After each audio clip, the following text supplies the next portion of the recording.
ये वक्फ का जो बिल लाया जा रहा है ये ना सिर्फ अनकॉन्स्टिट्यूशनल है, fundamental rights article 14, article 15, article 29 का ग्रेव वायलेशन है।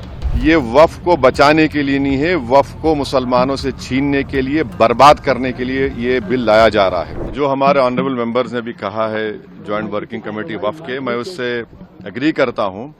एक बात आप समझिए कि ये वक्फ का जो बिल लाया जा रहा है ये सिर्फ और सिर्फ ना सिर्फ अनकॉन्स्टिट्यूशनल है, fundamental rights article 14, article 15, article 29 का ग्रेव वायलेशन है। ये वक्फ को बचाने के लिए नहीं है, वक्फ को मुसलमानों से छीनने के लिए, बर्बाद करने के लिए ये बिल लाया जा रहा है।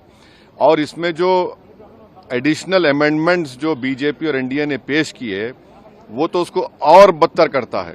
आप बताइए कि कैसे मुस्लिम वक्फ प्रॉपर्टीज में नॉन मुस्लिम को मेंबर रखा जाएगा, कैसे आप कलेक्टर एंड अबव ऑफिसर्स को पावर देंगे, कैसे कलेक्टर डिसाइड करेगा कोई वक्फ प्रॉपर्टी है या नहीं, कैसे आप ईवाईक्यू प्रॉपर्टीज को का सेक्शन खत्म कर रहे हैं, कैसे आप लिमिटेशन एक्ट को अप्लाई कर रहे हैं जो हिंदू धर्म के प्रॉपर्टीज के ऊपर, सिख धर्म के और क्रिश्चियन धर्म पर अप्लाई नहीं होता है।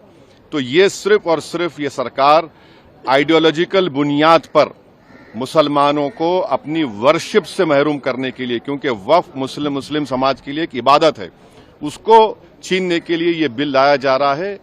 हम इसका कंडेम करते हैं। और दूसरे जो जेडब्ल्यूसी में ऐसे स्टेक होल्डर्स को बुलाया गया जिनको भारत के संविधान पे कोई भरोसा नहीं, जिनके ऐसे ऑर्गेनाइजेशन को बुलाया गया जिनके ऑर्गेनाइजेशन के मेंबर्स आतंकवादी केसेस में अरेस्ट हुए हैं, मर्डर चार्जेस उनके ऊपर हैं, ऐसे लोगों को बुलाया गया है। और जल्दबाजी में ये जेडब्ल्यूसी की रिपोर्ट को दिया गया है।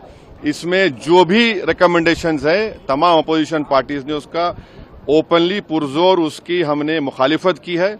और आज स्पीकर साहब से हमने जो मुलाकात की थी, स्पीकर साहब के इंटरवेंशन के ऊपर जो डिसेंट रिपोर्ट्स अपोजिशन एमपीज के थे जिसको रिडैक्ट कर दिया गया था, उसमें से 70% रिडैक्टेड वर्जन को शामिल करने का स्पीकर साहब ने एश्योरेंस दिया है, जो आज होम मिनिस्टर ने भी उसको कहा है।